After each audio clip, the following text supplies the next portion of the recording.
Pancasila. Belajar, bergerak, berbagi untuk negeri, kita menjalin kolaborasi. Belajar, bergerak, berbagi untuk negeri, demi bakti pada Ibu Pertiwi.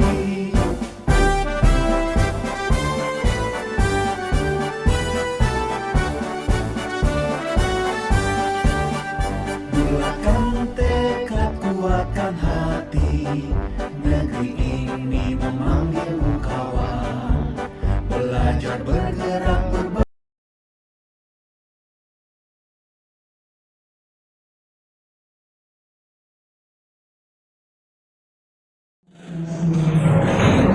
Wassalamualaikum warahmatullahi wabarakatuh.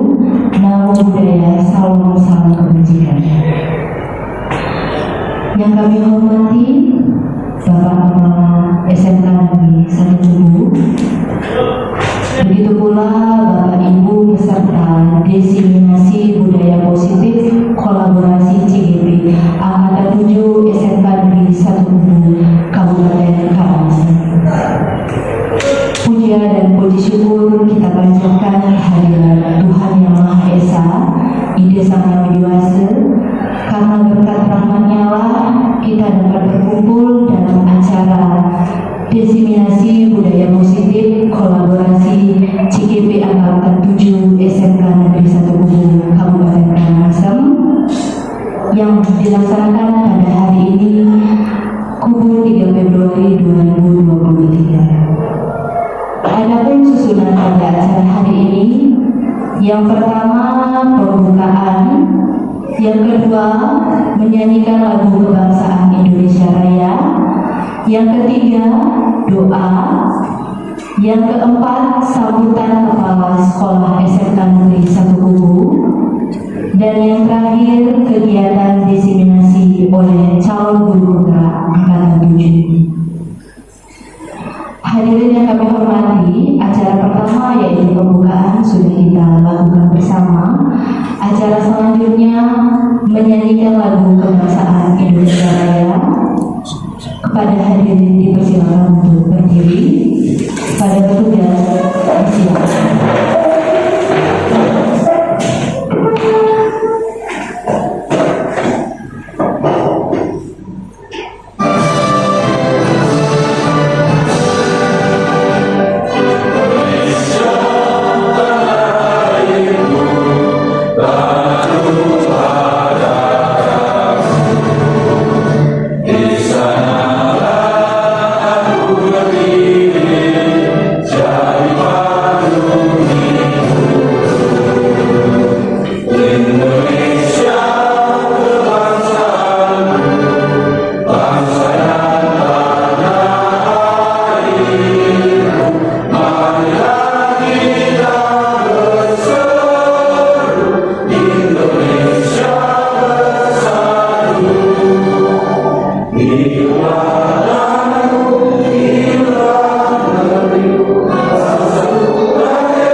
Hadirin dimohon untuk tetap berdiri. Acara selanjutnya pembacaan doa. Doa akan saya pimpin langsung. Berdoa menurut agama dan kepercayaan masing-masing. Mulai.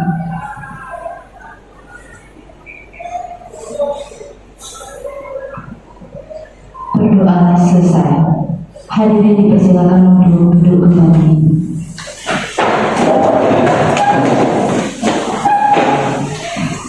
Hadirin yang berbahagia, acara selanjutnya adalah sambutan dari Kepala Sekolah SMK Negeri 1 Kubu, sekaligus yang nantinya akan membuka acara pada hari ini. Kepada yang terhormat Bapak Kepala SMK Negeri 1 Kubu, Bapak Inyomani Suasana SPD MPD, disilakan.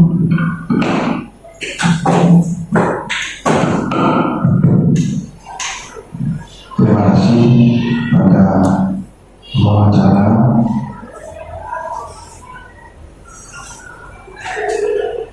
yang dia hormati, yang dia banggakan, rekan-rekan calon guru penggerak yang dia hormati, Bapak Ibu guru yang sudah berkenan hadir, mohon maaf meminta waktu atau tugas pembelajaran karena memang ini wajib dilakukan sebagai salah satu di antaranya kegiatan program dari Jalan Berbeda. Om Swastiastu. Assalamualaikum warahmatullahi wabarakatuh. Salam nama budaya, salam kebaikan, salam rahayu bagi kita semua. Mudah-mudahan kita semua dalam keadaan sehat, di sela-sela kesibukan kita untuk melayani anak-anak kita di sekolah, memberikan yang terbaik bagi sekolah kita SMK Negeri 1 Kubu. Bapak Ibu yang kita hormati, adapun kita berkumpul di ruangan ini untuk mengikuti salah satu di antara dari kegiatan calon guru penggerak, yaitu diseminasi budaya positif kolaborasi calon guru penggerak angkatan ke-7 di SMK Negeri 1 Kubu di Desa Kubu, Kecamatan Kubu, Kabupaten Karangasem. Intinya kita semua sudah tahu bahwa kegiatan yang sudah dilaksanakan oleh calon guru penggerak sudah secara langsung memberikan perkembangan yang positif, memberikan sumbangan yang positif, yang baik bagi sekolah kita di SMK Negeri 1 Kubu. Karena memang setiap calon guru penggerak yang Bapak Ibu sudah ketahui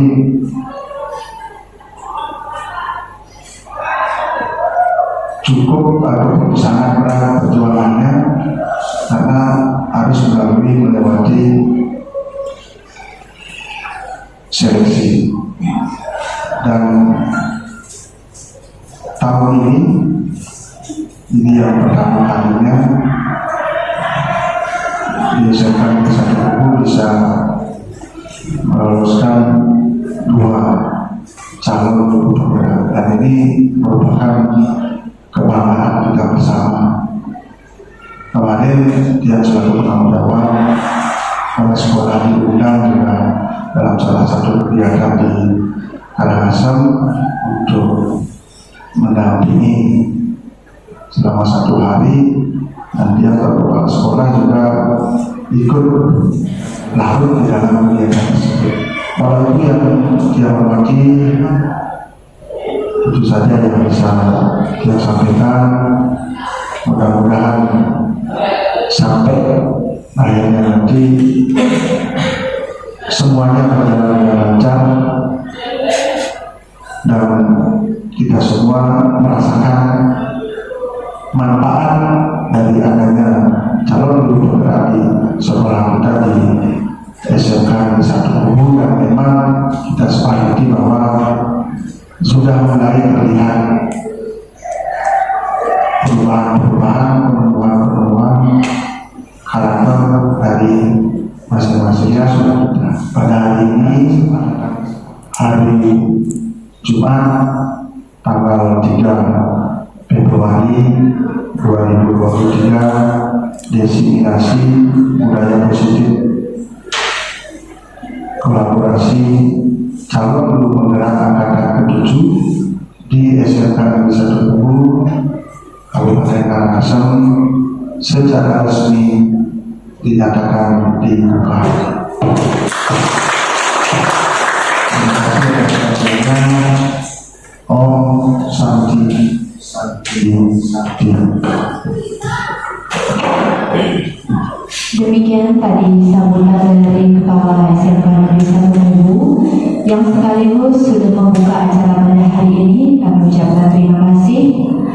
Hadirin yang kami hormati, sebelum kita menuju ke puncak acara, pada Bapak Ibu peserta diseminasi calon guru penggerak dipersilakan untuk menikmati kudapan yang telah disediakan.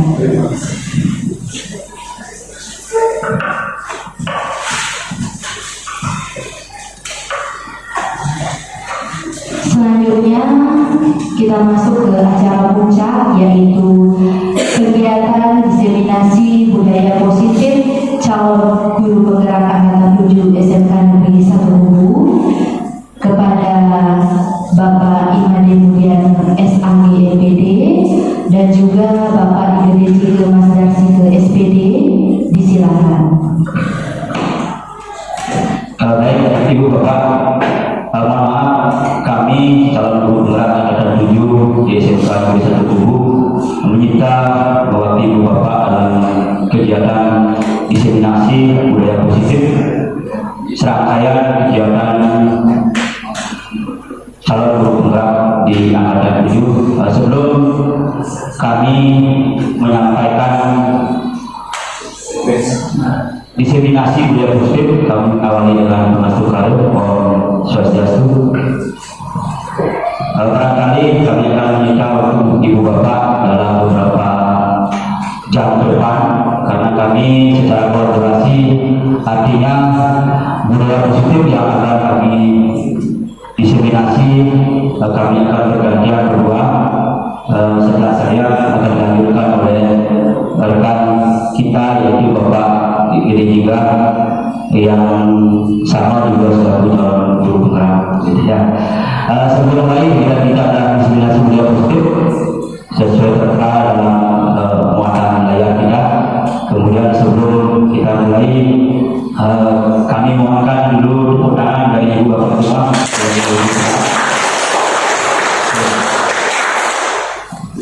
Jadi tepuk tangan itu Ibu Bapak, mohon maaf hadirin kami bukan semata-mata untuk melengkapi tuntutan serangkaian calon guru penggerak, tetapi apa yang kami sampaikan mudah-mudahan bisa bermakna dan benar-benar bisa kita eksekusi, bisa kita laksanakan dalam serangkaian tugas kita sebagai pendidik di SMK Negeri Satu Kubu. Nah, yang pertama kita sudah awali dengan tepuk tangan.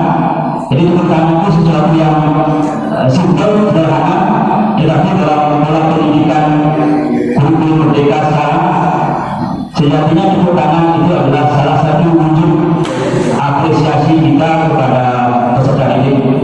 Jadi Ibu Bapak nanti di kelas jangan ragu-ragu untuk memperbanyak tepuk tangan ketika memang peserta didik kita berarti kita apresiasi. Ya. Jadi untuk itu kita akan mencoba satu wujud tepuk tangan. Yang pertama menjawab rasa kantuk, yang kedua boleh kita praktekkan di kelas, gitu ya.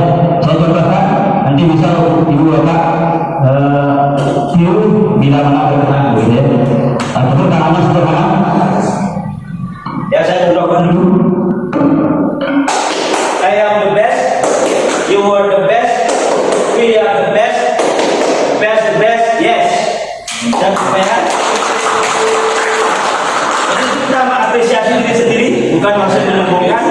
Ya, yang pertama adalah I am the best. Itu menyatakan bahwa kita termotivasi untuk melakukan yang terbaik. Ya, I am the best. You are the best. Setelah kita mengapresiasi diri, jangan lupa kita juga mengapresiasi orang lain. Setelah itu, karena kita sama-sama terapresiasi, maka we are the best. Oke ya? Kita coba. I am the best. You are the best. We are the best. The best, the best. Yes. Oke, luar biasa. Jadi itu salah satu cara sederhana kita. Jadi memberikan apresiasi kepada peserta didik kita di kelas nanti. Jadi sesuai dengan materi kita hari ini adalah diseminasi budaya positif. Salah satu budaya positif adalah memberikan apresiasi. Gitu ya. Lalu Bapak, berikut ini adalah tujuan kegiatan kita diseminasi. Yang pertama, ini pendidik dapat memahami konsep-konsep budaya positif sesuai dengan filosofi pendidikan yang berdasarkan. Yang kedua, dapat termotivasi untuk melakukan budaya positif. Dan yang ketiga adalah adanya pemahaman tentang teori motivasi, hukuman, penghargaan, serta restitusi. Yang keempat adalah adanya pemahaman tentang keyakinan kelas. Setelah ada pemahaman, mudah-mudahan bisa kita eksekusi, kita bisa praktekkan bersama-sama. Yang kelima adalah adanya pemahaman teori hubungan dasar manusia dan dunia berkualitas. Yang keenam adanya pemahaman teori 5 posisi kontrol. Jadi nanti akan dijelaskan kita sebagai guru posisi kontrol kita terhadap siswa itu bagaimana. Yang terakhir adalah adanya pemahaman teori segitiga restitusi sekaligus bagaimana mempraktekkannya. Nah, dari tujuan diseminasi ini kami akan secara kolaborasi memudahnya berdua menyampaikan ini kepada ibu bapak. Mudah-mudahan sekali lagi bisa dimaknai, kita maknai dan kita bisa laksanakan. Kita mulai dulu Pak. Budaya dalam bahasa Indonesia ya awalnya adalah budaya yang kita sebagai tata hidup yang berkembang dan dimiliki oleh seseorang atau kelompok. Jadi budaya ini erat kaitannya dengan budi dan akal. Sehingga kalau orang dikatakan berbudaya, maka budi dan akalnya sudah otomatis dianggap luhur atau baik. Kemudian kita tarik lagi karena yang kita akan bahas adalah budaya positif, maka hal-hal yang berkaitan dengan budaya ini adalah yang berkembang di sekolah.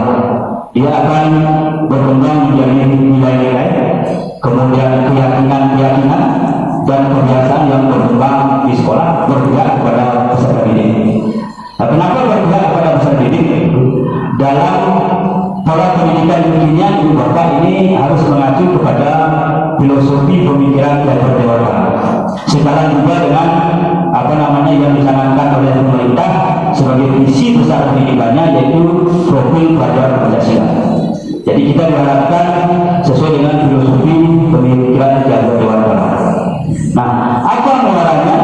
Muaranya peserta didik tidak memiliki pekerti yang baik atau pertumbuhan karakter. Secara dengan visi besar pemerintah dalam dunia pendidikan, terwujudnya profil pelajar Pancasila. Nah, sebelum tadi juga karena ada beberapa materi terkait dengan budaya positif di sekolah, kita mulai dulu dengan teori kontrol. Karena keberadaan kita di sekolah kaitannya dengan mengontrol orang. Nah, bagaimana kemudian posisi kontrol tersebut? Ilustrasinya kami tampil dengan pernyataan romantik. Nah, silakan ibu bapak cermati dulu. Coba buka kegiatannya. Ya. Ini. Coba Anda bayangkan bahwa Anda menyimpan sesuatu yang sangat berharga di dalam genggaman atau kepalan tangan. Bayangkan. Dalam kepalan tangan ibu bapak ada sesuatu yang sangat berharga yang harus ibu bapak jaga, gitu ya, yang harus bapak ibu jaga. Kemudian permainannya adalah coba buka.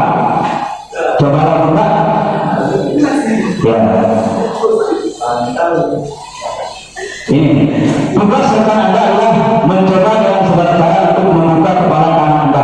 Itu tugas yang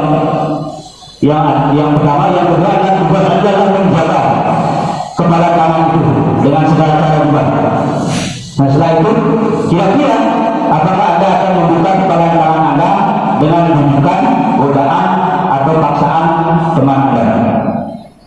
Kira-kira ketika tugas Anda akan membumbang, apa yang akan kalian lakukan? Bapak Ibu Bapak lakukan?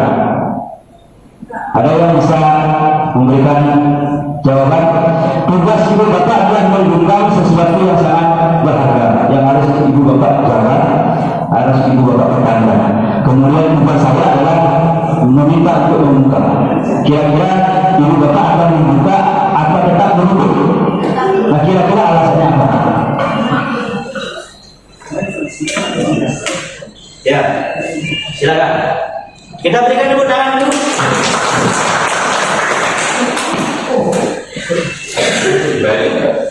Baik, terima kasih.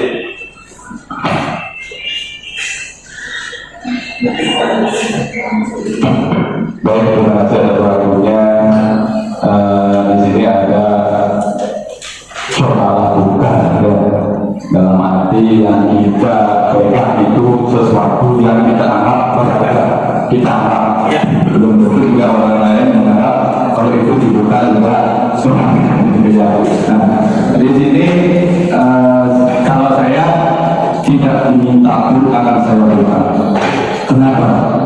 Karena kita di sini apalagi kita kaitkan dengan pendidikan, apa yang kita miliki, apa yang kita pahami, mungkin dari Bapak Ibu nanti guru penggerak kita untuk penonton, sehingga mungkin saja itu berguna bagi mereka.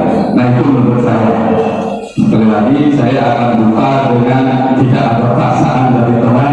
Kenapa? Karena mungkin saja yang kita punya itu sangat berharga untuk orang lain. Terima kasih.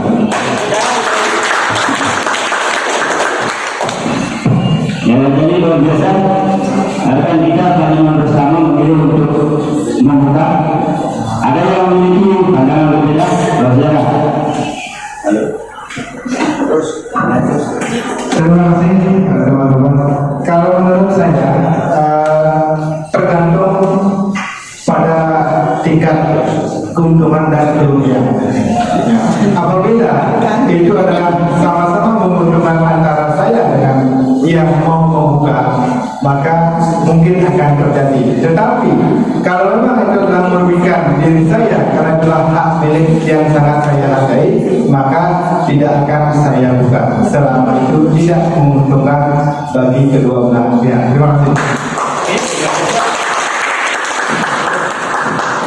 Ada orang yang lain menambahkan? Oke dulu ya. Oke. Luar biasa Bapak. Jadi Bapak sudah memiliki pandangan apakah akan membuka kepala kanan atau akan menggugurnya. Gitu. Yang pentingnya adalah kalau kemudian muncul pertanyaan, siapa sebenarnya yang berperan dalam membuka atau tidak menggenggam kepala kanan itu Bapak? Siapa yang sebenarnya memiliki peran mengontrol tetap ditutup atau dibukanya kepala kanan? Apakah orang lain? Apakah orang lain? Apakah diri ibu bapak sendiri? Diri sendiri ya. Jadi poin pentingnya adalah bahwa yang mengontrol ibu bapak untuk melakukan sesuatu adalah diri sendiri.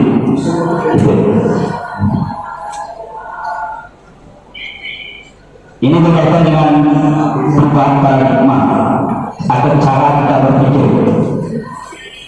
Dalam paparan Dr. William Glasser itu ya, dalam kontrol teori ada ternyata beberapa kesalahan persepsi kita, kekeliruan persepsi kita sebagai pendidik di hadapan pusat didik. Itu yang pertama itu Pak.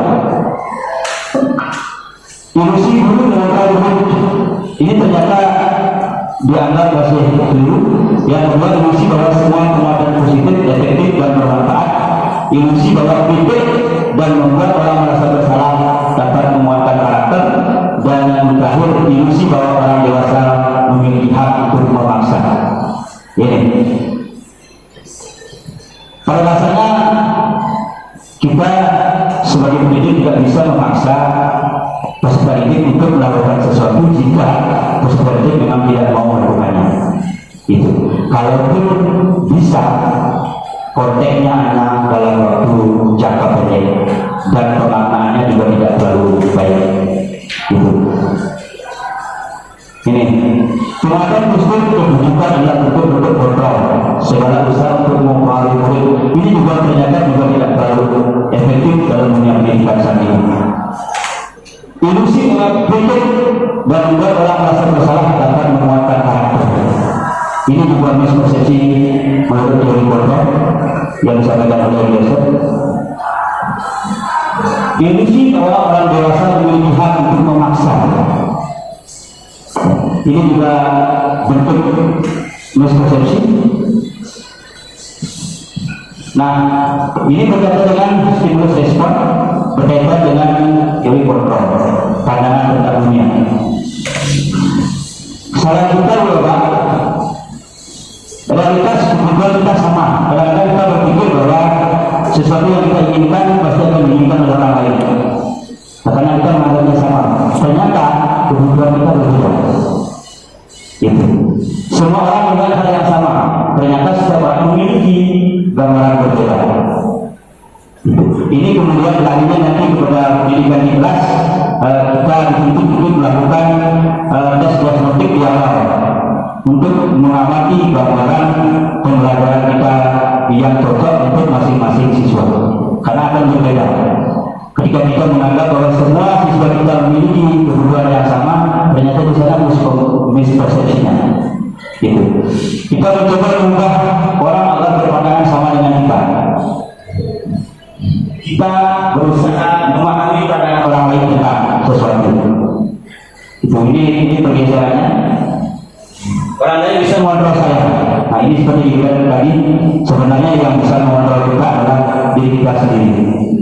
Jadi ini sejalan dengan apa namanya semangat guru penggerak, yaitu bergerak, dan menggerakkan. Jadi tidak bisa kita menggerakkan orang lain jika kita sendiri tidak bergerak. Lanjut Pak, berkaitan dengan disiplin positif. Kira-kira kalau mendengar kata positif dalam bayangan itu Bapak, apa yang muncul? Hal-hal yang baik. Kalau hal yang buruk, kemudian apa yang muncul lagi? Karena kalau kita bicara disiplin pasti ada yang tidak disiplin. Maka kalau sudah tidak disiplin, kira-kira apa lagi yang muncul? Sanksi. Ya.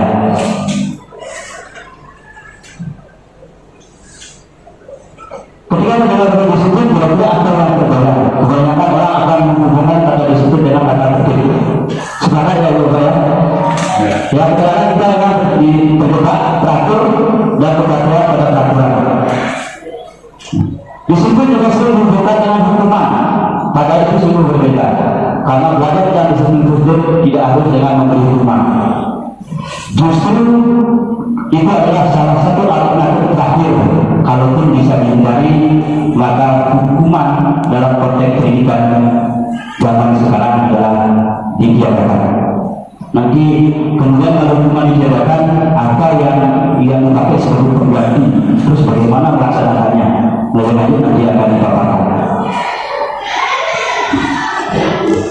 Kita lanjutkan dulu Pak. Berkaitan dengan budaya positif, kita tidak bisa lepas dari 3 motivasi perilaku manusia. Ini juga yang menjadi dasar kita berubah, menjadi dasar peserta didik kita, siswa kita untuk melakukan sesuatu. Ini yang pertama adalah untuk menghindari ketidaknyamanan atau hukuman. Itu yang pertama. Bahkan kita pun kadang-kadang berada di level motivasi yang pertama untuk menghindari ketidaknyamanan atau hukuman. Yang kedua untuk mendapatkan imbalan. Yang ketiga untuk menjadi orang yang mereka inginkan. Kira-kira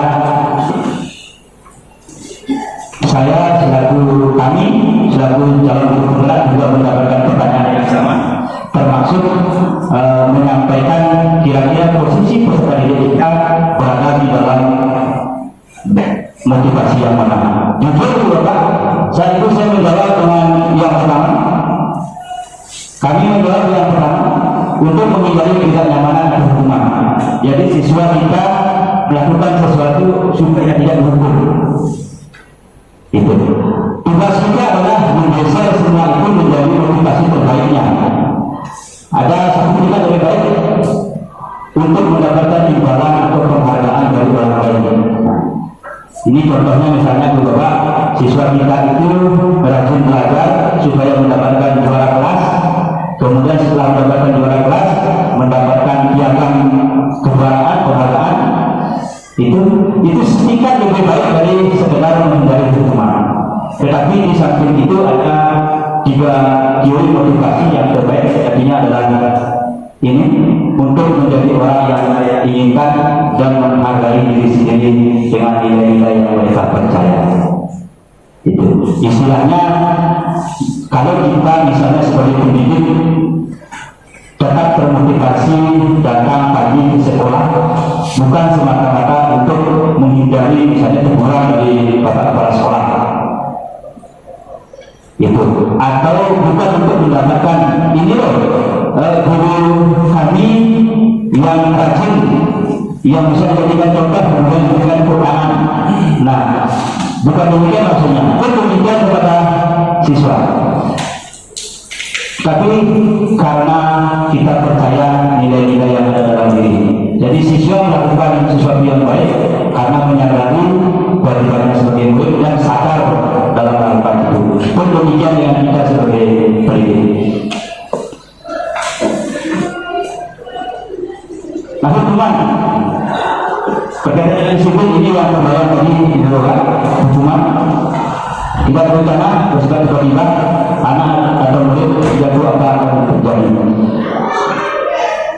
Jadi sepakat atau tidak sepakat dalam pola pendidikan sekarang, hukuman sebaiknya kita hindari atau kita tempatkan di opsi paling terakhir.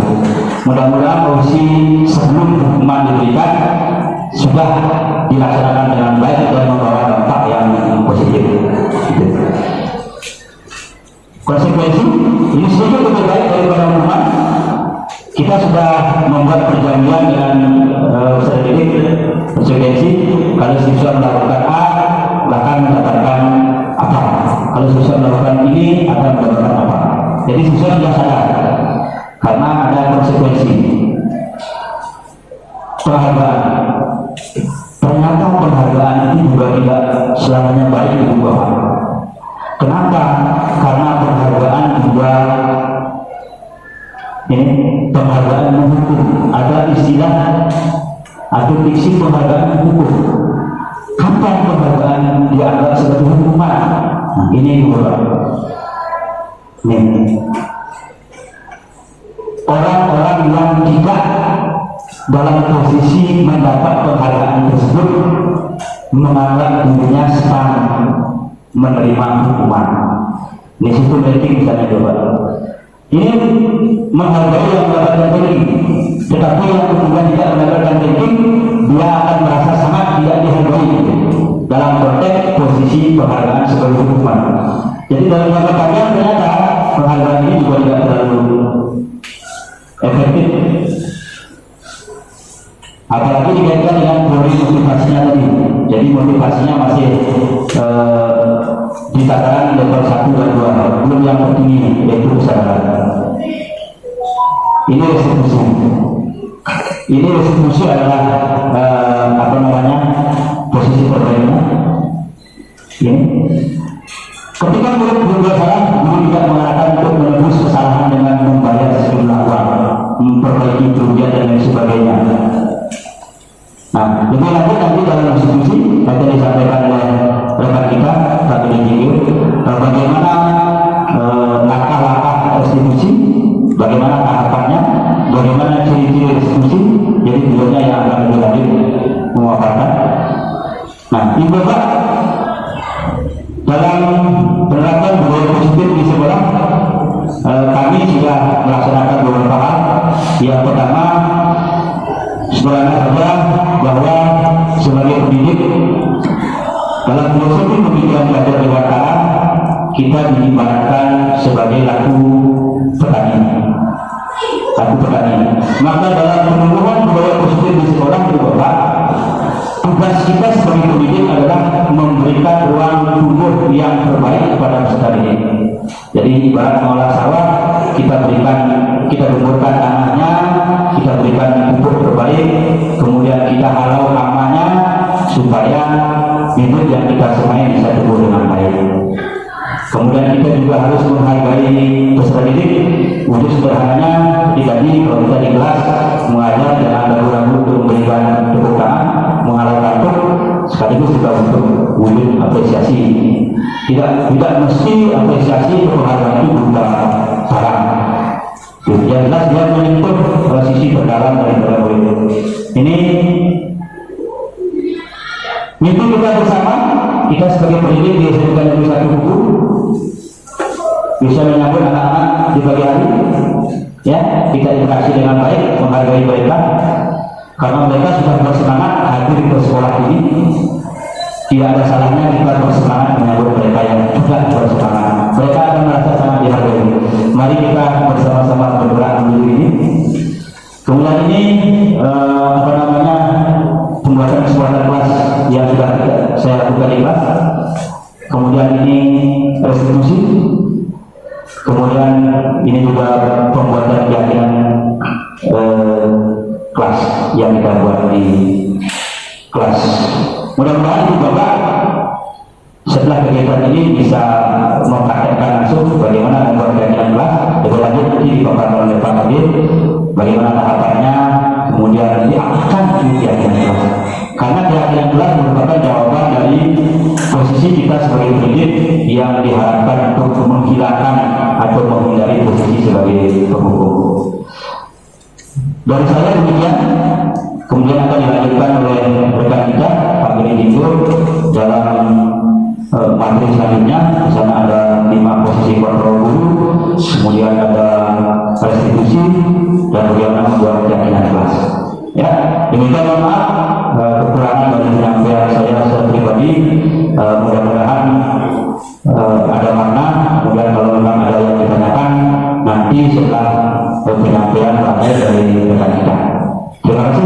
Mari kita tepuk tangan bersama. Baik, Bapak Ibu, terima kasih atas waktunya yang diberikan kepada saya. Sebelum saya lanjutkan Bapak Ibu, jadi tadi di awal Pak rekan saya Pak Madi Mudiano sudah menyampaikan banyak hal. Nah, untuk melemaskan otot-otot kita Bapak Ibu, karena dari tadi kita dalam posisi duduk, nah mari sejenak kita lemaskan dulu. Tadi Pak Madi Mudiano juga memberikan beberapa tepuk, seperti itu. Jadi saya juga memiliki tepuk yang berbeda Bapak Ibu. Sebelum dilanjutkan, saya berikan contoh dulu. Jadi tepuknya itu Pak saya namakan tepuk happy. Contohnya begini Pak Ibu. Pagi-pagi tetap happy, minum kopi, unjuk gigi. Seperti itu Bapak Ibu. Saya persilakan untuk Bapak Ibu semua untuk berdiri. Dan sekali lagi benar-benar otot-ototnya lemas ataupun rileks kembali.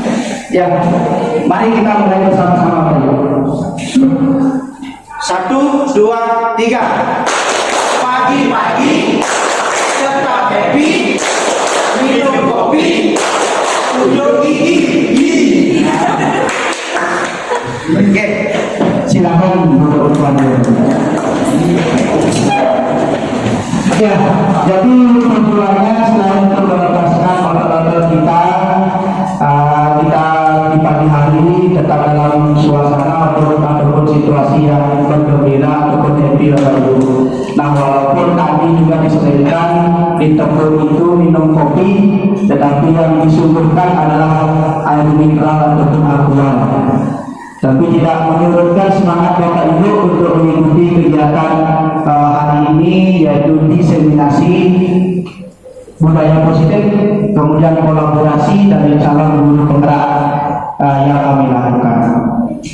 Nah, kembali Bapak Ibu, seperti yang saya sampaikan tadi, kemudian dipaparkan juga oleh rekan saya Bapak Madu Mulyana tentang bagaimana budaya positif itu sangat perlu diterapkan di sekolah ataupun lingkungan sekolah kita.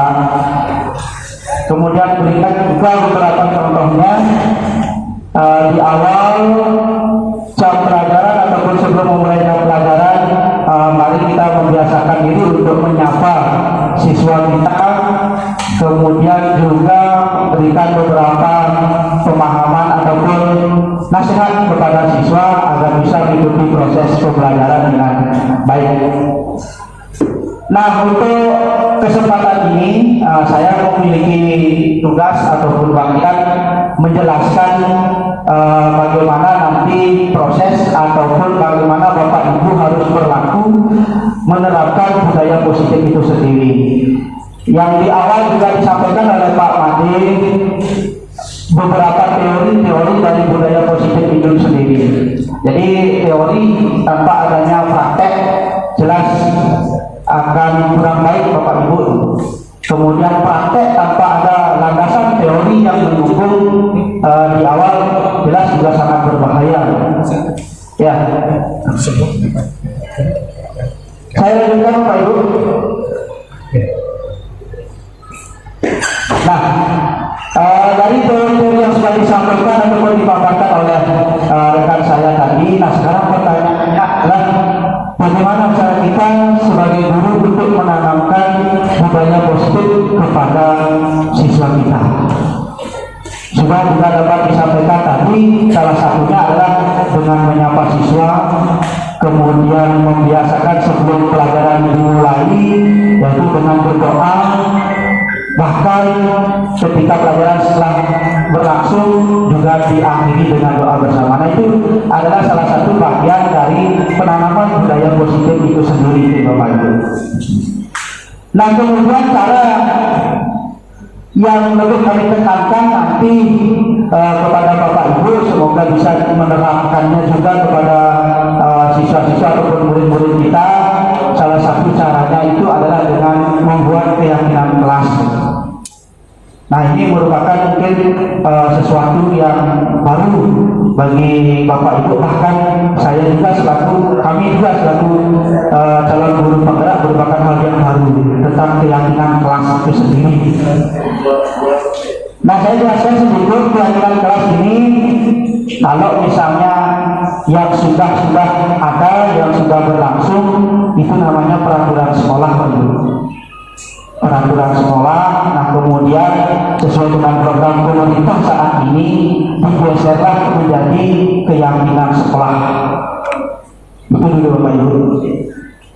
Nah, dari keyakinan sekolah itu barulah diturunkan kembali ataupun lebih dipermudah menjadi keyakinan kelas.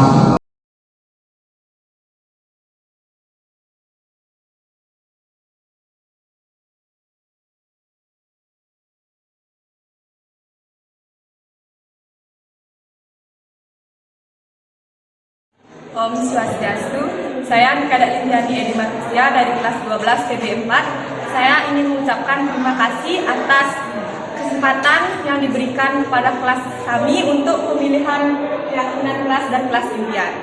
Yang saya harapkan semoga kelas kita menjadi lebih baik dan bertanggung jawab atas pemilihan keyakinan kelas yang tadi kita buat.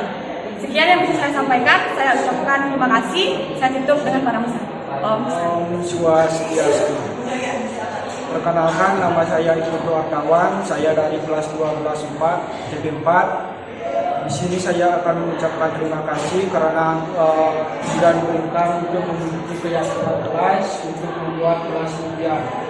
Semoga apa yang kita buat, apa yang kita impikan untuk kelas kita bisa kita lakukan dengan baik dan penuh rasa tanggung jawab. Itu aja yang saya dapat sampaikan. Saya tutup dengan para masajid. Om Santi Santi Santi.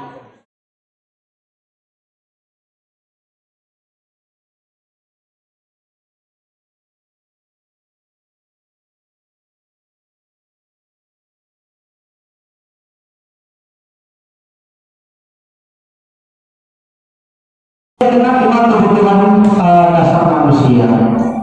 Kemudian selanjutnya dari kebutuhan dasar, yang dilakukan oleh seseorang atau murid kita dalam di sekolah. Jadi ada juga 5 posisi kontrol kita sebagai seorang guru, Bapak Ibu. Ini rasanya betul-betul menarik. Jadi kontrol yang selama ini kita berlakukan di sekolah itu di sini sudah ada. Yang pertama adalah posisi kontrol sebagai penghukum. Sebagai penghukum. Nah, hukum yang dimaksud dalam hal ini bukan saja hukum secara fisik, tapi bisa saja juga hukumannya itu secara verbal. Kalau fisik rasanya sudah tidak boleh atau bahkan tidak pernah kita lakukan lagi. Beda dengan proses pendidikan saat dulu. Kalau dulu itu bebas, bahkan menjadi hal yang biasa. Kalau siswa salah, kita tenang, kita pukul, itu hal yang biasa. Tetapi saat ini sudah berbeda jauh. Hal itu tidak boleh dilakukan. Bahkan kita sendiri pun sudah menyadari bahwa proses pendidikan bukan seperti itu. Tetapi bukan dalam artian mengecilkan proses pendidikan yang sudah lewat. Kita memperbaiki diri karena menyesuaikan juga dengan perkembangan zaman atau era saat ini. Itu ya, itu menunjuk. Dan biasanya Bapak Ibu,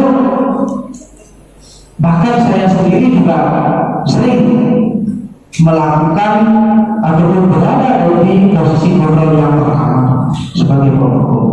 Sebagai salah satu contohnya, saya sendiri sering membentak siswa, sering membentak murid menggunakan kata-kata yang sedikit dengan nada yang tinggi.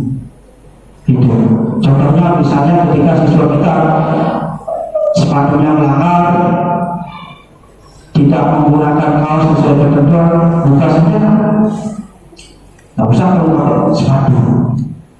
Itu yang sering terjadi, dan bahkan saya sering melakukannya. Nah, jika itu yang Bapak Ibu lakukan, maka posisi inilah, posisi kontrol inilah yang Bapak Ibu sedang terapkan. Apakah itu salah? Belum tentu. Kemudian posisi kontrol yang kedua adalah membuat orang merasa bersalah. Nah, dalam hal ini biasanya Bapak Ibu guru menggunakan bahasa yang lembut, tetapi kalau bahasa Balinya lembut tapi nyakitin. Lembut, duduk katanya lembut, tetapi benar-benar menusuk relung hati yang paling dalam. Bahkan siswa itu sampai benar-benar merasa dirinya salah. Kemudian siswa itu merasa dirinya tidak ada gunanya hanya dengan melakukan kesalahan itu. Nah, hal yang tidak baik atau hal yang dampaknya adalah itu jelas siswa kita akan atau murid kita akan merasa terpuruk. Kemungkinan yang paling besar adalah murid kita stres karena memikirkan omongan Bapak Ibu sendiri.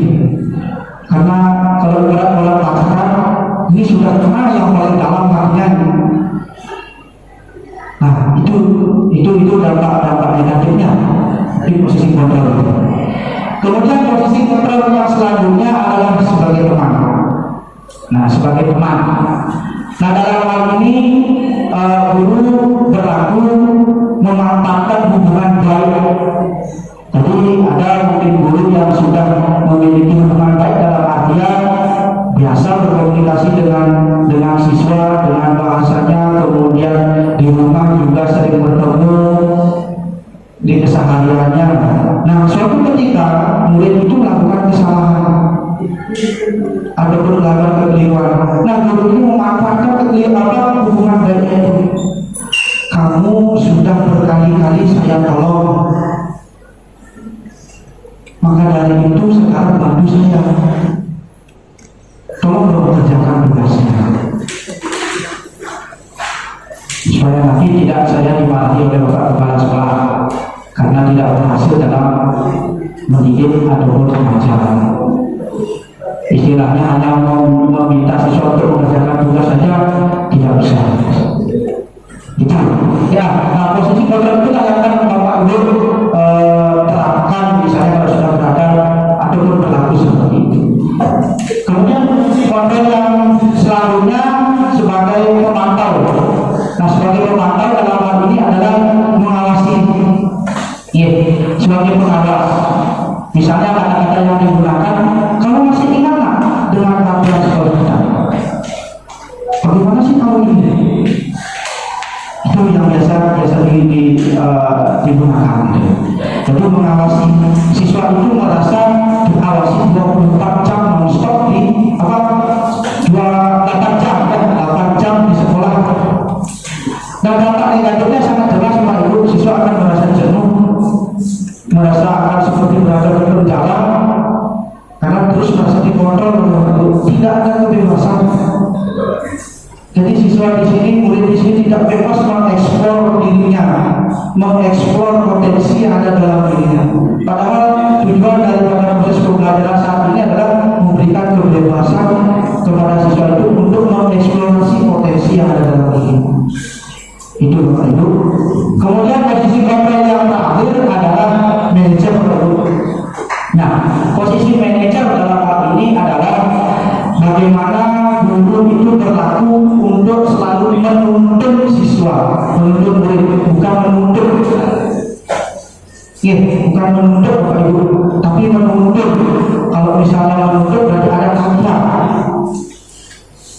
Nah, dalam hal ini posisi manajer itu adalah menuntun anak-anak, menuntun murid, menuntun peserta didik ke arah yang lebih baik itu misalnya. Jadi diberikan kebebasan siswa itu untuk mengeksplorasi dirinya, tetapi kita tetap menuntunnya jika memang siswa itu dibutuhkan untuk dibimbing. Nah, dalam posisi ini yang Bapak Ibu, dan mari secara bersama-sama kita akan mulai terapkan posisi manajer itu. Karena dalam posisi manajer kita bisa betul-betul kata yang sopan, membimbing dengan kesabaran, kemudian menuntun siswa ke arah yang lebih baik lagi. Nah, bagaimana dengan posisi-posisi yang lainnya? Apakah itu jelek? Apakah itu salah? Posisi ini bisa diterapkan dalam situasi tertentu. Tetapi yang jelasnya adalah posisi manajer inilah yang dulu kita terapkan. Sebelum misalnya posisi ini, posisi yang lainnya, posisi yang lainnya itu dibutuhkan. Jadi tidak langsung nanti ke posisi hukum, tidak langsung memantau manajer dulu. Manajer ini misalnya tidak sudah sekian kali diberikan pembinaan juga tidak ada hasil, bisa dipertimbangkan untuk posisi-posisi yang lainnya. Itu. Jadi misalnya sebagai salah satu contohnya, ketika Bapak Ibu sudah berlaku sedemikian rupa, kemudian sesuai dengan keyakinan kelasnya juga tidak membuahkan hasil, berarti ini bisa dijalankan. Seperti yang dicontohkan rekan saya tadi, Pak Madi, bahwa kita sebagai guru tidak ada bedanya dengan seorang petani. Ya, sebagai seorang petani yang memberikan tempat untuk anak didik kita bertumbuh dan berkembang, kemudian melalui proses pengairan, melalui proses pembinaan yang baik, supaya siswa itu murid kita bisa bertumbuh sekali lagi dengan baik. Dan jika suatu ketika ada rumput-rumput liar yang tumbuh ini boleh dicabut Bapak Ibu, supaya tidak merusak tatanan ataupun murid kita yang sudah baik. Contoh yang lainnya seperti satu keran telur Bapak Ibu. Jadi dalam satu keran telur itu ada beberapa telur, salah satunya ada yang pecah. Nah, supaya tidak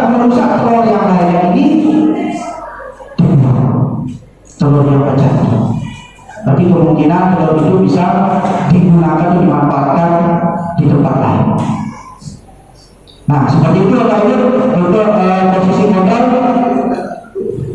Nah, untuk selanjutnya saya akan terangkan sedikit atau gambarkan sedikit terkait dengan segitiga restitusi. Ya, dalam segitiga restitusi ini adalah bagaimana cara kita memperlakukan siswa ataupun menangani siswa yang bermasalah. Jadi yang seperti saya ceritakan tadi, yang kami ceritakan, ketika sudah berlaku, ada saja siswa yang tidak boleh kemungkinan pasti. Ada siswa yang melanggar, ada siswa yang menyimpang dari keyakinan kelas ataupun keyakinan sekolah yang sudah disepakati. Nah, itu bagaimana perlakuannya? Ini Bapak Ibu. Proses segitiga restitusi inilah yang akan kita terapkan. Di mana dalam proses segitiga restitusi ini ada 3 tahapan. Yang pertama itu adalah menstabilkan identitas. Menstabilkan identitas yang dimaksud adalah ketika murid kita melanggar, ketika murid kita menyimpang dari keyakinan sekolah atau keyakinan kelas yang sudah disepakati, murid itu datang ke kita tidak langsung memarahi, tapi kita menetralkan dulu suasananya, stabilkan dulu dirinya dia, identitasnya dia, yang tadinya ketika karena sudah merasa dirinya salah, pasti akan ketakutan yang luar biasa, pasti akan merasa gemetar, saya akan disalahkan, saya akan dimarahi, saya akan dibentak. Pasti itu yang ada secara naluriah, secara alamiah di dalam pikiran murid. Nah, untuk hal itu, disinilah peran kita Bapak Ibu menstabilkan segala identitas itu, tenangkan dia dulu. Bila perlu berikan dulunya air, suruh duduk. Karena bagi kami kata-kata itu kata-kata yang baik, yang lemah lembut, itu juga bisa bersifat menyejukkan hati, membuat kita tenang. Nah, setelah tenang Bapak Ibu, baru berlaku di poin yang kedua atau proses yang kedua adalah validasi kebutuhan. Apa sih yang terjadi? Kenapa dari terlambat? Boleh diceritakan apa yang terjadi? Itu yang akan Ibu lakukan, akan kami ataupun kita lakukan bersama-sama. Setelah itu, setelah kita mengetahui alasan ataupun kenapa siswa itu melakukan kesalahan, barulah yang terakhir menanyakan keyakinan. Dalam hal ini menanyakan keyakinan, kembali mengingatkan tentang apa yang sudah menjadi kesepakatan yang dibuat sebelumnya. Keyakinan kelas itu yang saya maksudkan. Jadi diingatkan bahwa kita ini sudah punya keyakinan kelas. Masihkah anak-anak ataupun adik ingat? Itu prosesnya Bapak Ibu. Nah, dengan tujuan Bapak Ibu, sekali lagi melalui proses segitiga restitusi ini, dengan tujuan nantinya siswa ini akan merasa dihargai, merasa dirinya dilindungi. Jadi tidak akan ada kebohongan. Saya begini Pak, saya begitu Pak. Ya, itu. Ya, nah itu Bapak Ibu proses yang dinamakan segitiga restitusi. Sekali lagi, apa yang menjadi paradigma proses pembelajaran saat ini memang benar-benar harus mulai kita bergerak, mulai bergerak secara bersama-sama, bagaimana supaya bisa mewujudkan proses pembelajaran yang berpihak kepada murid itu sendiri. Ya, terkait dengan ciri-ciri restitusi, itu salah satunya ada restitusi bukan untuk menebus kesalahan, itu sudah saya paparkan tadi. Jadi tidak semata-mata siswa ini dituntut supaya menebus kesalahan yang dilakukan, tetapi bagaimana kita berproses untuk menuntut siswa ini menyadari, memahami, kemudian mempertanggungjawabkan apa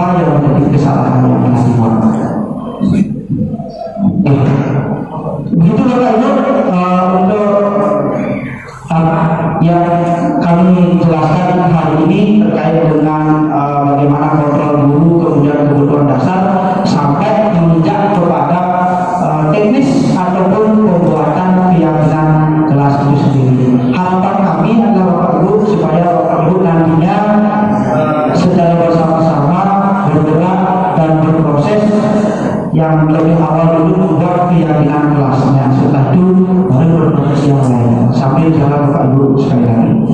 Baik, itu saja yang bisa saya sampaikan dan kami sampaikan terkait dengan kegiatan diseminasi budaya positif pada hari ini sebagai salah satu program pelatihan dari untuk calon guru penggerak angkatan ke-7.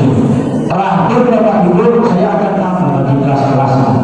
Jadi untuk supaya lebih mempersingkat waktu tidak memakan waktu banyak, nah disinilah kami membutuhkan peran ataupun dukungan dari Bapak Ibu, karena kalau kami berlaku di seluruh kelas itu jelas Bapak Ibu akan memakan waktu yang lama.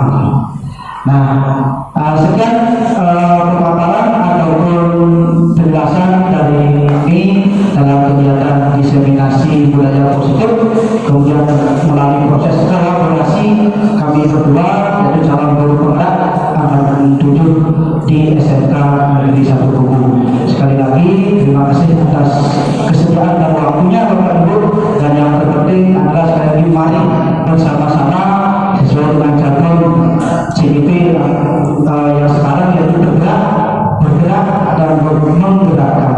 Bagaimana dalam diri kita mulai bergerak, kemudian setelah itu karena sudah merasa bergerak dilaksanakan dengan bergerak secara langsung, mempraktekkan secara langsung.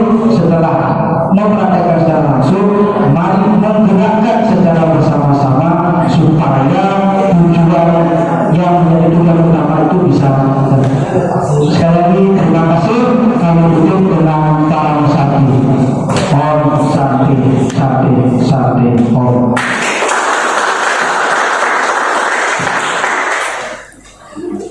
Demikian tadi pemaparan materi dari Bapak Imadi Mudiana dan Bapak Adi Jingga.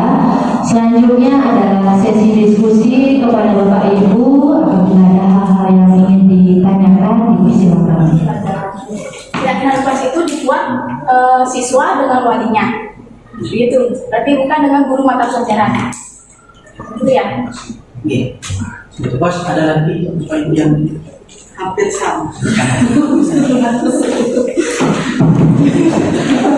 Baik, terima kasih Bu Sri Ayu untuk pertanyaannya, sangat menarik sekali. Jadi bagaimana itu keyakinan dan kesepakatan kelas. Jadi untuk keyakinan kelas yang akan nantinya kita buat secara bersama-sama Bapak Ibu, yang namanya keyakinan itu pasti ada kesepakatan terlebih dahulu. Itu proses Bapak Ibu. Jadi siswa itu membuat, setelah membuat baru disepakati. Nah dari kesepakatan itu baru akan terlahir yang namanya keyakinan. Itu harus disepakati dulu. Nah jadinya antara kesepakatan dan keyakinan ini sama, cuma itu prosesnya. Jadi sekali lagi saya katakan, siswa berlaku membuat ide berorganisasinya terlebih dahulu, itu kan sudah banyak. Karena dalam itu memiliki ide tersendiri. Kalau saya bulannya 36 sih, 36 berarti 36 ide yang ada di kelas itu.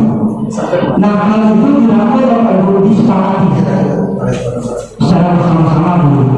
Mungkin akan menjadi beberapa item, 6 item ataupun 5 item ataupun 6 poin.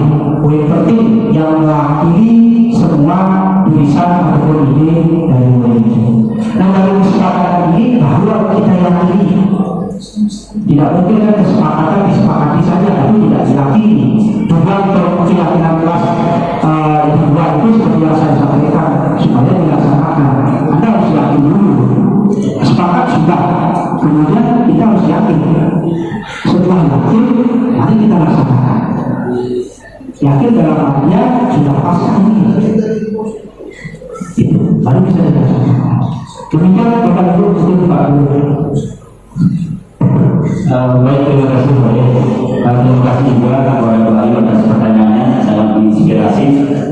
Pertanyaannya mudah-mudahan tidak salah tangkap. Yang pertama, apakah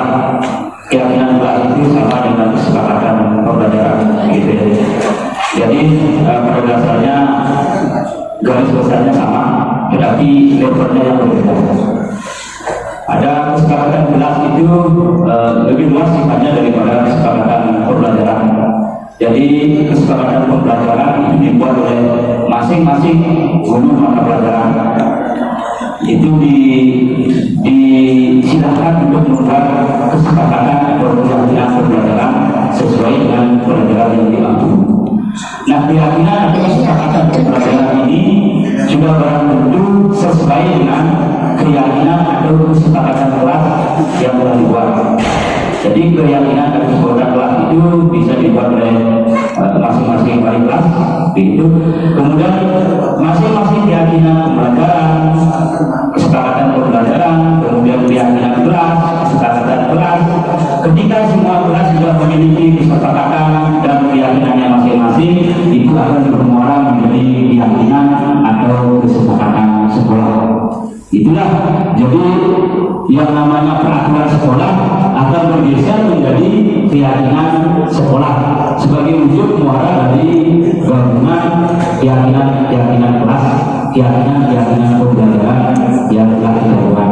Begitu Bapak. Makanya sifatnya adalah kolaboratif, seperti nilai dan peran guru yang kami terima adalah kolaboratif.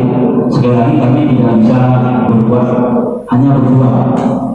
Jadi ini juga tujuan diseminasi kita. Jadi mudah-mudahan Ibu Bapak nanti setelah kegiatan ini bergerak untuk membuat keyakinan pembelajaran serta keyakinan kelas. Nah, silakan dokumentasikan kegiatan Ibu Bapak, karena zaman sekarang dokumentasi itu menjadi penting. Jangan-jangan kita sudah melakukan, tetapi dokumentasinya jalan. Sudah ada media sekolah kita, ada YouTube sekolah. Mari kita ramaikan media yang sudah dimiliki sekolah dengan media positif. Salah satunya dengan membuat keyakinan dan kesepakatan. Demikian, terima kasih. Boleh lagi Pak? Silakan.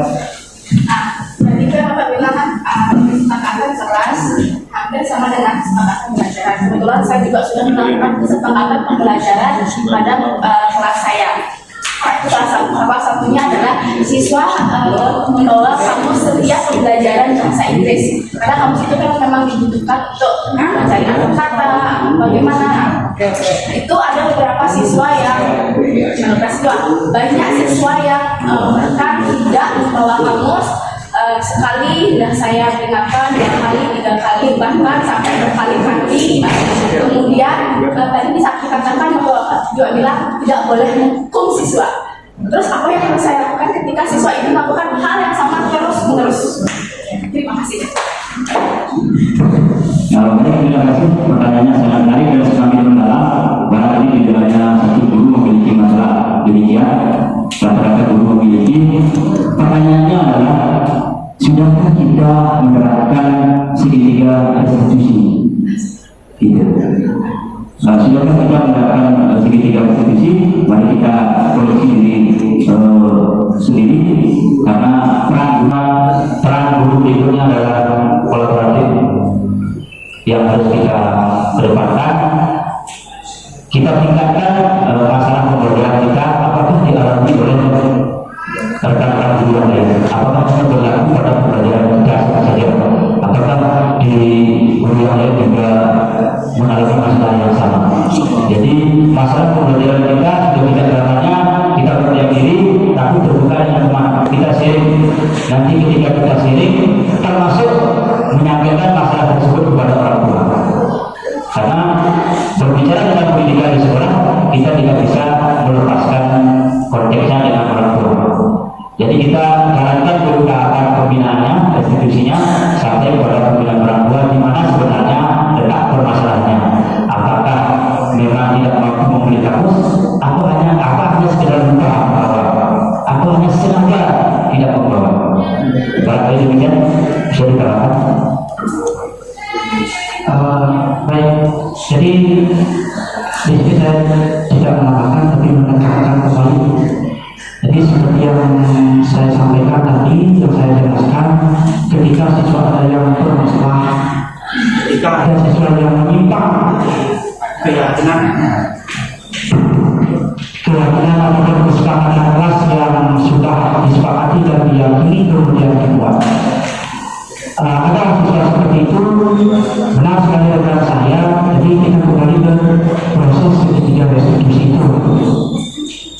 Itu yang kita akan gunakan untuk menyelesaikan permasalahan siswa. Karena dalam proses segitiga restitusi itu ada yang tadi saya sebutkan adalah validasi tindakan. Jadi di sana kita akan mencari apa sih sebenarnya yang menjadi kendala dari siswa itu. Kok bisa siswa itu terus-terusan tidak ada kamus? Kembali juga kepada 5 kebutuhan dasar manusia tadi, Bapak Ibu. Ya, 5 kebutuhan dasar. Apa yang melandasi murid dari siswa itu tetap berlaku seperti itu. Jadi jangan sekali langsung secara serta-merta kita mengukur murid dan siswa. Mari kita telusuri bersama-sama, dan apabila itu sudah dijalankan dengan baik sesuai dengan prosedurnya, atau jika siswa itu masih berlaku demikian seperti yang disampaikan rekan saya, dan kita berkolaborasi. Selain dengan guru yang lain, berkolaborasinya juga perlu dengan guru TK, tentunya Bapak Ibu. Karena dalam program guru TK itu ada yang namanya konseling individu. Nanti secara individu itu akan dikorek, kemudian dicari itu permasalahannya seperti apa. Gitu. Jadi tidak serta-merta dihukum, tidak serta-merta dicabut begitu saja kemudian dibuang. Demikian Ibu Ayu, juga dengan Bapak Ibu yang lainnya, sekiranya ada yang ingin didiskusikan kembali, cukup ini. Kalau cukup untuk kami kembalikan ke moderator. Untuk selanjutnya, pada yang terhormat Bapak Kepala Sekolah Desa Buku, Bapak Imam Suasana SPD MPD, dipersilakan untuk menutup acara pada hari ini. Terima kasih. Terima kasih sekali lagi wawancara Bapak Ibu yang dia menghormati.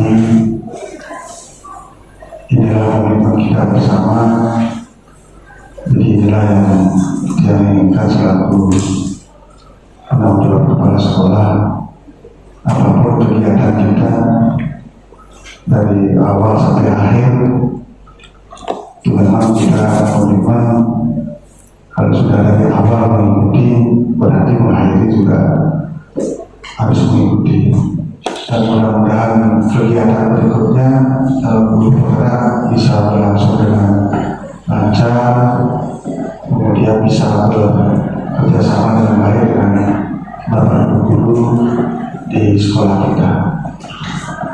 Ditemukan dengan berakhirnya kegiatan ini berarti salah satu dari beberapa kegiatan yang harus dilaksanakan oleh calon guru bergerak sudah bisa dilaksanakan dengan lancar. Mudah-mudahan semakin banyak hikmah positifnya bagi sekolah kita, bagi anak didik kita, bagi kita sesama Bapak Ibu guru. Kita akhiri dengan Arma Santi, Om Santi, Santi, Santi, Om. Lahirkan profil pelajar Pancasila, belajar, bergerak, berbagi.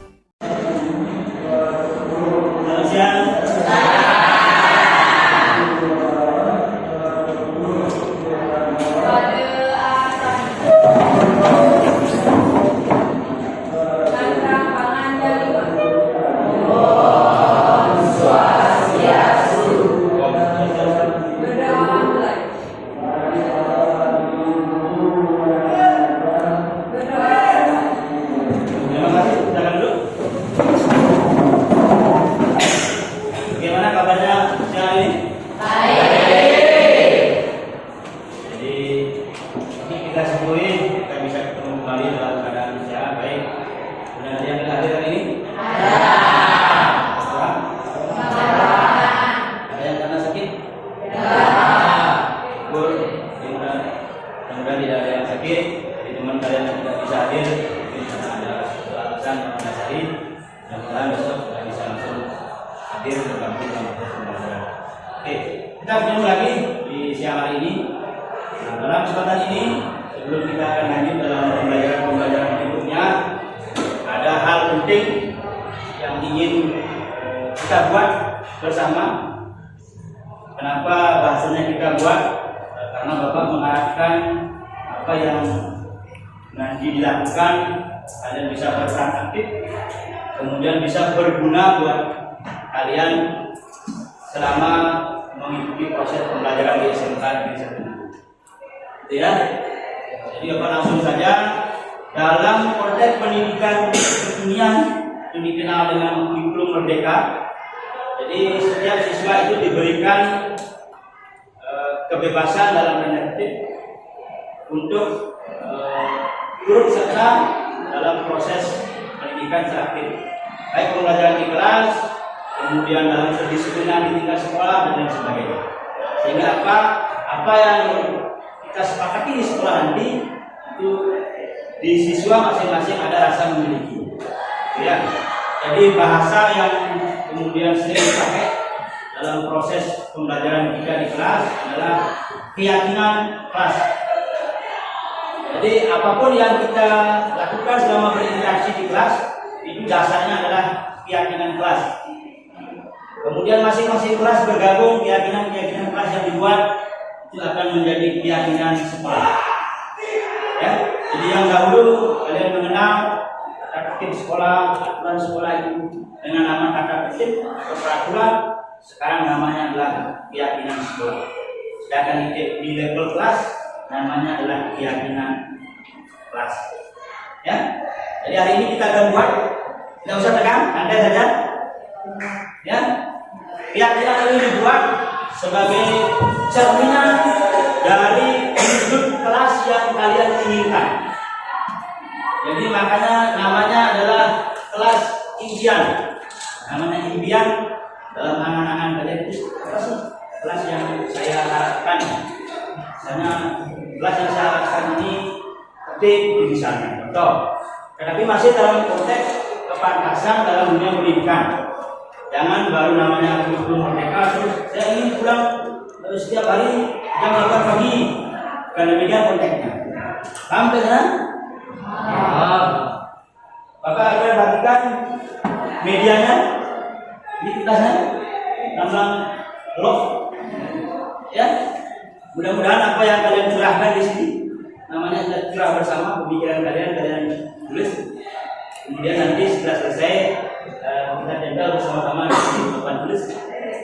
Karena jumlahnya sekarang ada 28, itu kita akan kecil nanti mungkin ada ide keinginan impian yang sama, kita akan mungkin menjadi beberapa item nanti. Ya, itu kalian yang akan merangkumnya bersama. Bagikan medianya. Silakan diambil satu dan diperlukan.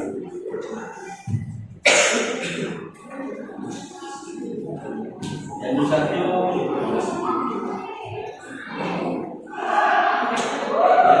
sisanya berapa?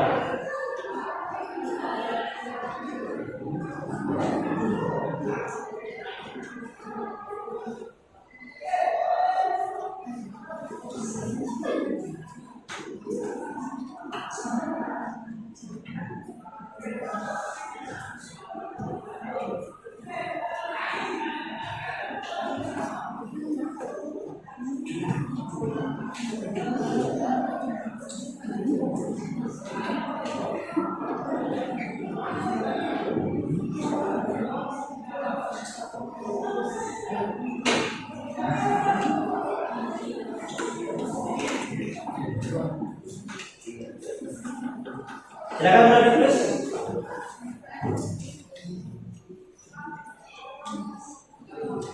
Jadi keyakinan kelas ini akan tercipta dari yang namanya kelas impian. Di kelas 12 TB 4 ini impiannya kelasnya seperti apa sih? Dari awal sampai akhir pembelajaran seperti apa?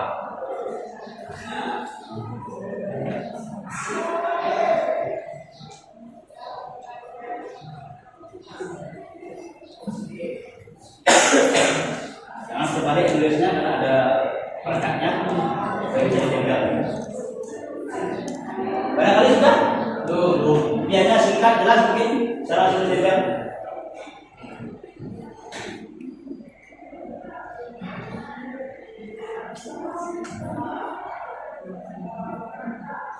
Jadi tempel di ruang ini juga boleh.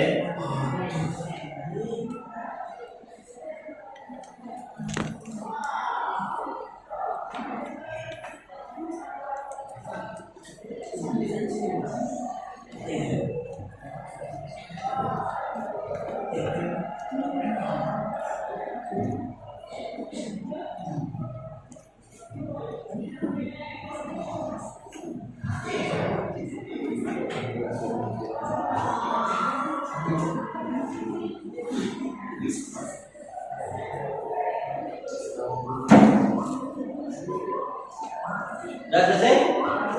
Jika sudah, silakan. Jangan bertinggal, Bapak.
Masing-masing siswa dengan yang lain ada perbedaan, tapi kalau nanti kita proses mungkin akan bisa terkategori dengan baik.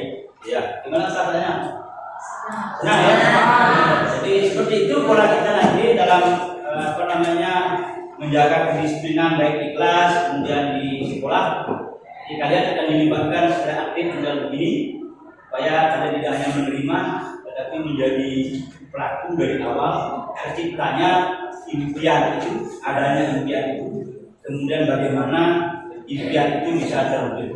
Karena itu adalah impian kalian, keinginan kalian, maka menjadi kewajiban kalian untuk merealisasikan atau menyatakannya. Apa baca?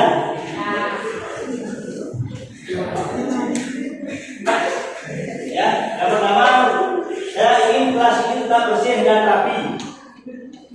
Bagus ya impiannya. Tangan dulu impian.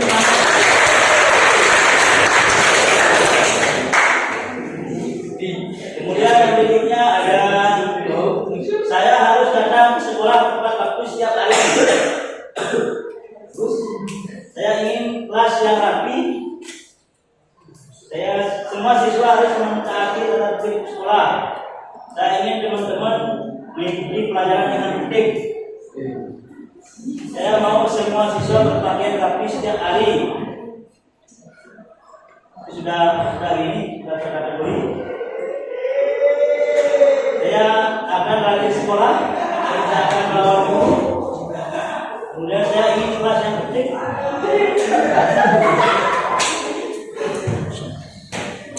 Siswa memakai sepatu hitam. Impian saya kepada kelas 12 4 adalah memiliki sifat kesolidaritasan dan kekeluargaan yang tinggi. Untuk siswa yang piket harus datang lebih awal. Siswa harus membuang sampah pada tempatnya.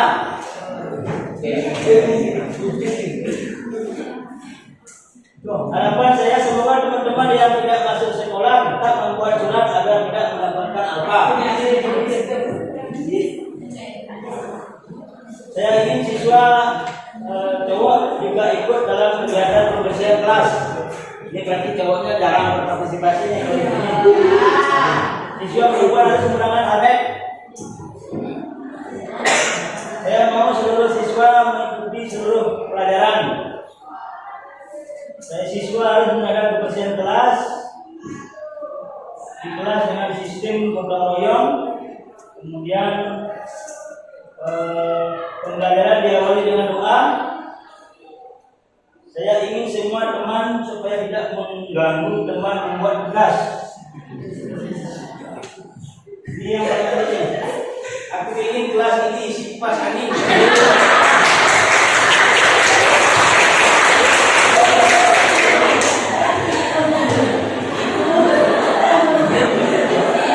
Yang terakhir ini nanti kita akan bicarakan supaya karena kelas ini baru dipergunakan, jadi fasilitas akan segera dilengkapi ya.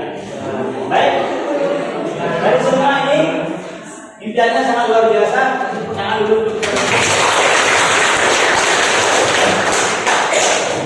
Bapak akan kategorikan ya, dari apa yang sudah kalian tulis, Bapak akan kelompokkan menjadi beberapa item. Tidak melenceng dari apa yang kalian tulis. Ya, yang pertama adalah di sini banyak yang menulis saya ingin kelas itu tetap bersih dan rapi.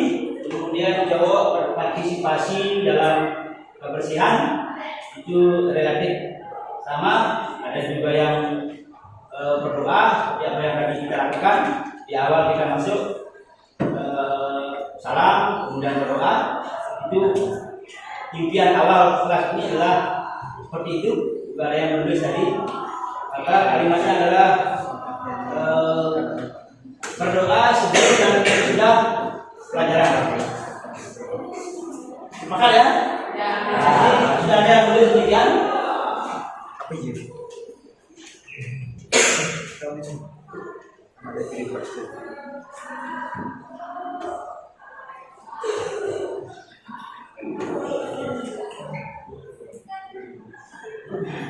Ini keyakinan kelas kita yang pertama.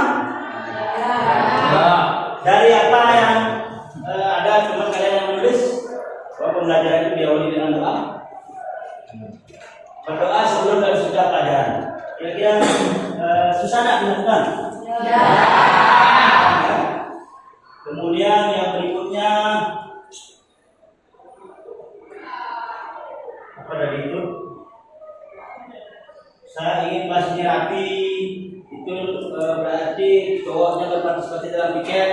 Berarti melaksanakan piket dengan penuh tanggung jawab. Itu kalimat kesimpulannya. Ya.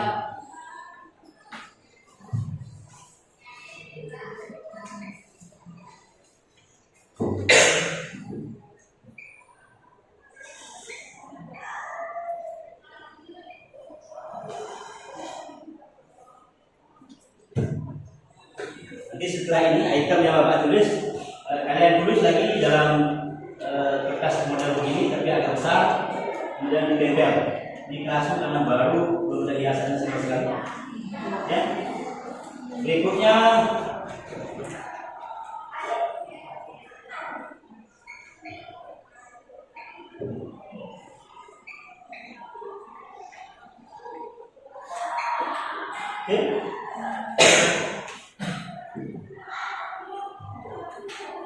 saya tidak akan melawan guru, ya kan?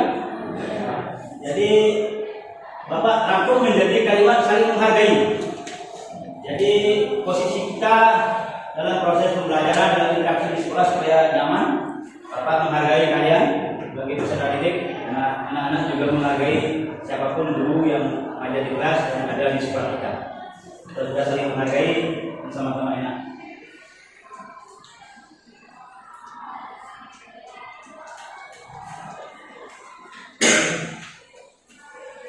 Tiket hampir relatif sama. Kemudian saya akan pergi sekolah. Aku ingin kelas ini tetap rapi.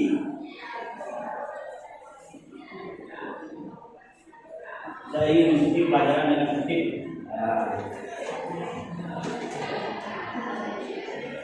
selama proses pembelajaran ada teman yang impiannya adalah mengikuti pembelajaran dengan tertib. Ya, jadi ikuti proses pembelajaran dengan baik.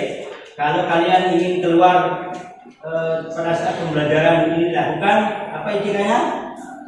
Sisi. Ya. Jadi wujud daripada kalian tertib dalam proses pembelajaran itu tadi. Kemudian coba tuliskan.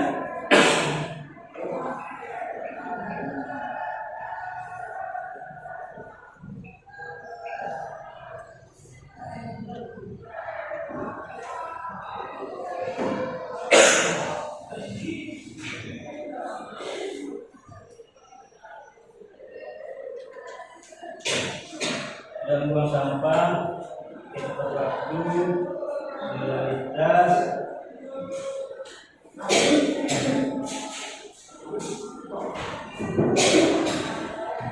kemudian ini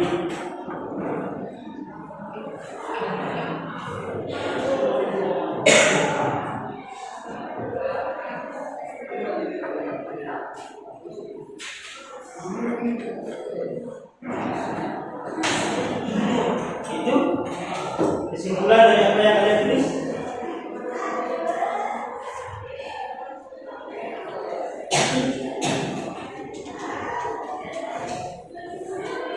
Cukup 5 saja, tidak usah banyak-banyak karena memang apa yang kalian tulis sudah dilakukan hanya dari sekian item. Udangan dulu.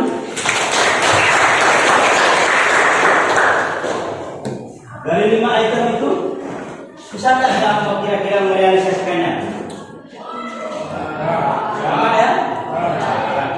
Apalagi ini terkurang dari dasar impian kalian terhadap aku. Jadi mari kita laksanakan dengan penuh tanggung jawab.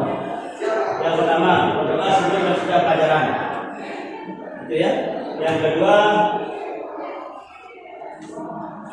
laksanakan pikir dengan penuh tanggung jawab. Jadi biar tak terus kelas dia lagi, tapi pikir itu dilaksanakan berdasarkan tanggung jawab. Ya, kalau bahasanya siswa ingin menjadi siswa yang baik, barangkali ada beberapa yang mendasari. Yang pertama ada siswa yang baik karena takut dihukum. Ada?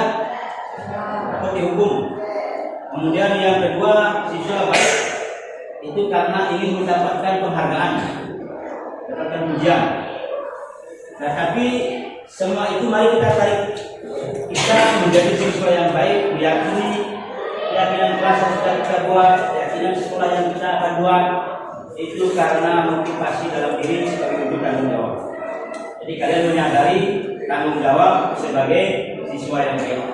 Malu kalau melanggar, sebab yang dilanggar dibuat oleh diri kalian sendiri. Kan malu. Ya, mudah-mudahan apa yang sudah kita curahkan, kalian curahkan, yang menjadi keyakinan kelas ini bisa kalian ingat, bisa kalian resapi, dan bisa kalian laksanakan.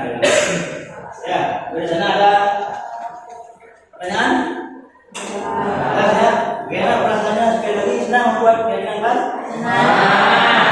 Jadi mohon ini diterapkan dalam setiap kalian berada di sekolah, dari awal sampai akhir, saling menghargai, dan kesannya kita saling mencari masalah. Ya, demikian proses pembuatan keyakinan kelas kita. Sekali lagi mari tepuk tangan.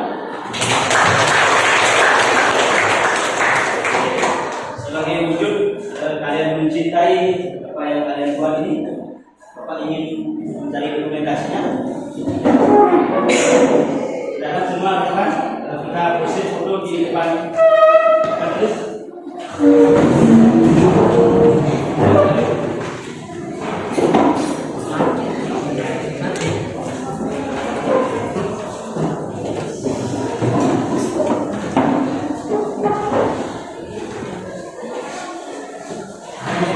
Bisa di bawah ya. Dari proses kita membuat keyakinan kelas, sekali lagi harapannya mudah-mudahan bisa masuk ke dalam, bisa diyakini dan bisa kita laksanakan bersama. Dan tidak ada pertanyaan, Kita kembali ke keyakinan kelas yang pertama. Yakin dengan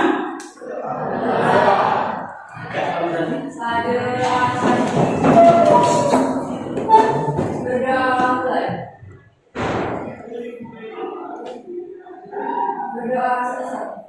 Matura Paramasati. Om Santi Santi Santi Om.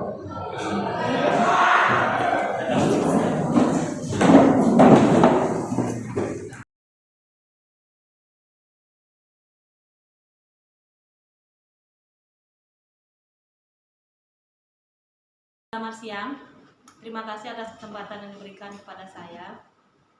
Perkenalkan, saya Niko Mangkartiniasi.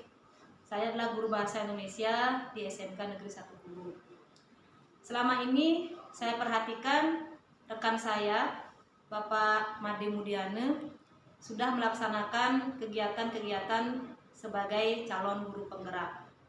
Selama ini beliau melaksanakan kegiatan kesiswaan dan pembelajaran yang sudah berpihak kepada siswa. Kegiatan lain yang sudah beliau lakukan itu yang saya ikuti adalah kegiatan perumusan visi misi sekolah. Dengan adanya kegiatan perumusan visi misi sekolah tersebut, saya jadi mengetahui bagaimana proses dan alur di dalam membuat visi dan misi. Memang sebelumnya visi dan misi sekolah itu sudah ada, namun setidaknya dengan adanya kegiatan ini saya jadi mengetahui alurnya. Menurut saya, Bapak Made Mudiane sudah melaksanakan program-program sebagai guru penggerak dan sudah sesuai dengan profil pelajar Pancasila. Yang dapat saya sampaikan, semoga beliau ke depannya semakin sukses, terus bergerak dan menggerakkan sebagai calon guru penggerak. Terima kasih. Saya Kadek Lindiani Edi Martisia dari kelas 12 PB 4. Saya ingin mengucapkan terima kasih atas kesempatan yang diberikan kepada kelas kami untuk pemilihan keyakinan kelas dan kelas impian. Yang saya harapkan semoga kelas kita menjadi lebih baik dan bertanggung jawab atas pemilihan keyakinan kelas yang tadi kita buat. Sekian yang bisa saya sampaikan. Saya ucapkan terima kasih. Saya tutup dengan Paramasati. Om Swastiastu. Perkenalkan, nama saya Iputu Artawan. Saya dari kelas 12 4 TB 4. Di sini saya akan mengucapkan terima kasih karena sudah diberikan untuk membentuk keyakinan kelas untuk membuat kelas impian. Semoga apa yang kita buat, apa yang kita impikan untuk kelas kita bisa kita lakukan dengan baik dan penuh rasa tanggung jawab. Itu aja yang saya dapat sampaikan. Saya tutup dengan Paramasati. Om Santi Santi.